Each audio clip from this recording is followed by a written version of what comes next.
All right, guys, we are back. So we have a new Dragon Ball Sparking Zero trailer here. We can go ahead and take a look at this.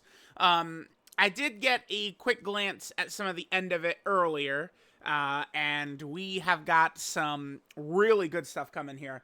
I think Sparking Zero is going to be really good for Dragon Ball as a whole, because just before we jump into it, I mean, I've just seen signs that have me concerned about how Dragon Ball is going to be treated. I'm not sure exactly if it's Toei's fault or Shueisha or whoever is doing it, but it feels to me like they're just trying to like almost artificially halt Dragon Ball's momentum. It's so weird to me. You just look at the way they don't really promote Daima. They didn't promote Superhero. They killed Dragon Ball Heroes. I mean, we'll get more info once Divers actually comes out, but it's just very bizarre the way Dragon Ball as a franchise is being treated, considering it's like the ultimate moneymaker. It just doesn't. It's a free cheat code for money, and they're like, yeah, not really dying to take advantage. Just like, dude, what? Like, it doesn't even make sense. Bizarre. All right, so we're getting a character reveal trailer, of course. Let's go ahead and take a look at what we got here.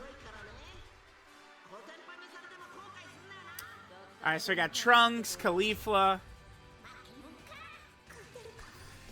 Goten, Kale. Sure. So we've got the Fusion trailer, of course, taking place here.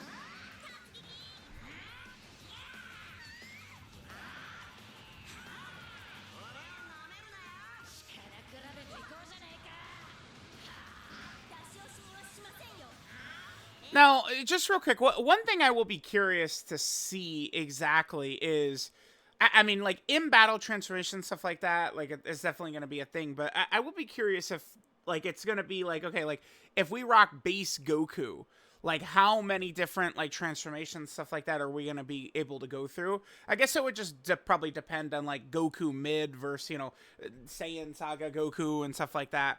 But, like, I don't know, like, Buu Saga Goku, would you be able to go Super Saiyan 1, 2, 3, or go into, like, Vegito or something like that? Like, that's sort of, because I'm looking at, like, Goten, Trunks, Kale, and Caulifla, and that's one of the big things that I'm thinking about coming to mind, right? Is, besides just normal transformations, you know, just being able to do, like, the fusions, too.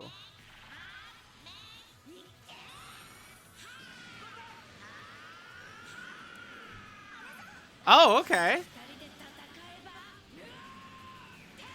Bro, the LR Kale and Caulifla. Yes, dude. There we go.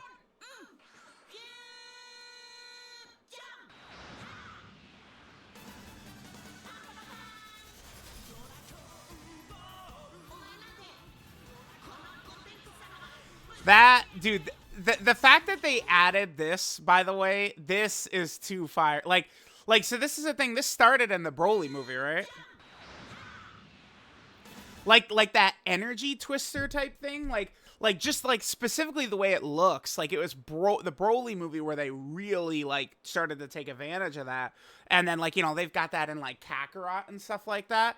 Like, it's gonna be fire to see this show back up in like Dokkan for like a Vegito or something like that. Super Vegito especially, right? Like it is gonna be super sick when we're gonna be able to get another one of those bad boys.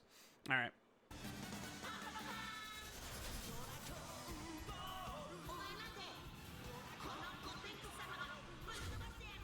Gotenks is gonna be fun with the ghosts. The ghosts are gonna be fun as hell for Gotenks. Yeah, there we go.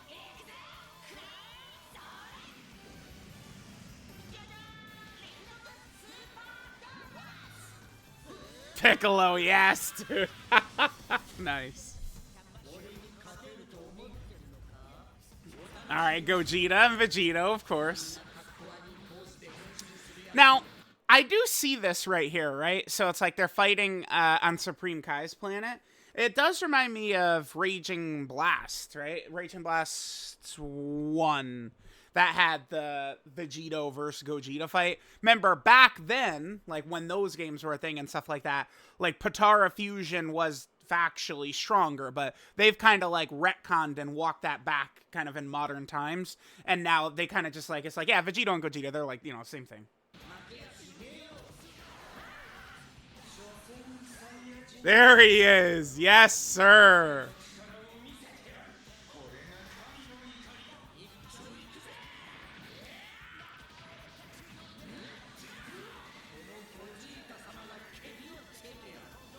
Okay, that so I heard this part of the trailer early. Like this is like right around where I saw like the end of the trailer. So I've seen the rest of this. That line Gogeta says right there, like that's the other thing too, is like, you know, something like this. I don't recognize that voice line that he says right here. So it's like, I do, like, unfortunately, I'm Dokkan brain rotted with my, I can't, like, it's just for life, man. Dokkan's got me. They got shackles to my wrist. They got shackles to my nutsack. I'm in the trenches with Dokkan. And, like, something like this happens, and I'm just like, damn, like, this, like, Dokkan, like, remember, this applies for, like, Legends. Like, all the Dragon Ball games can just, like, steal from each other, and they do nowadays. That's a thing, right? But, like, remember, like, when one big thing like this happens for Dragon Ball as a brand, it's just gonna be good for the rest of it, right? Legends will be able to get stuff from this Dokkan, potentially, like, you know, like, Xenoverse 2 and shit like that, so that's gonna be good. Breakers, of course, is a thing.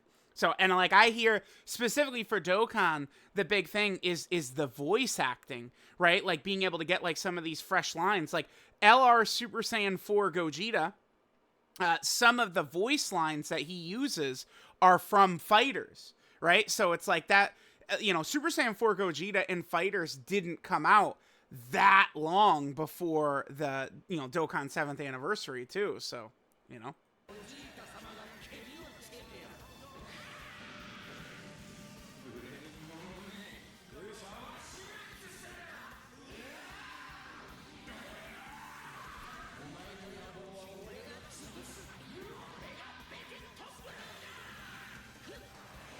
The fusions are just always gonna be, yeah, here we go.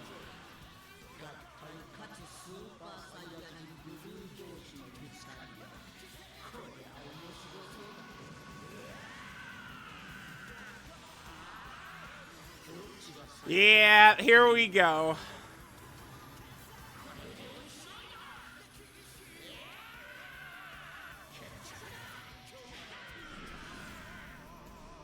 Like you want to know what puts butts in seats for Dragon Ball?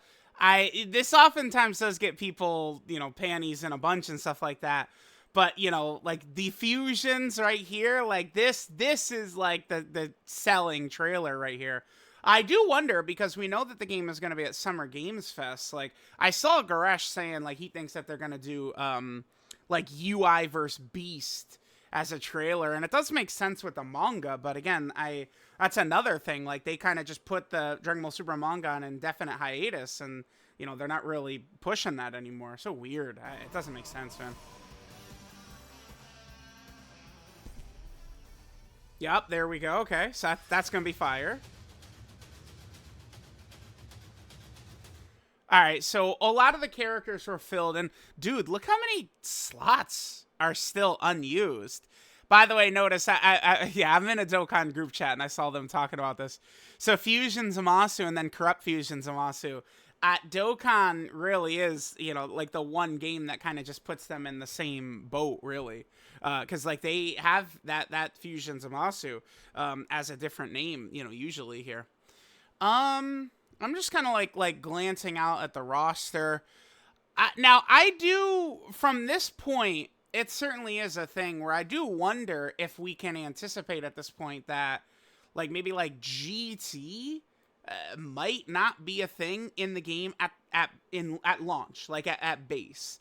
I would not be shocked if, like, GT is kind of like some of the first DLC or something like that. Because remember, games nowadays, it's not just, all right, you throw the $70 price tag on it, and there you go, you're good to go. Like, it's not really how it works so much, right? Like, all the games are trying to just keep making money.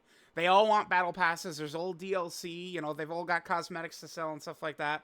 So I would imagine they're holding out. I definitely talked about this before, but they're holding out on big shit 100% for like immediate, like DLC, like I don't know, like I could just see Super Saiyan 4 Gogeta as like DLC like headliner, like, and that would get people to pay and buy. It's just people would get DLC for Super Saiyan 4 Gogeta, absolutely. So we'll see. Let me know what you guys think, but Spark and Zero definitely is looking very, very, very good. Definitely excited. Yeah, PS5, we will be there. We will be there.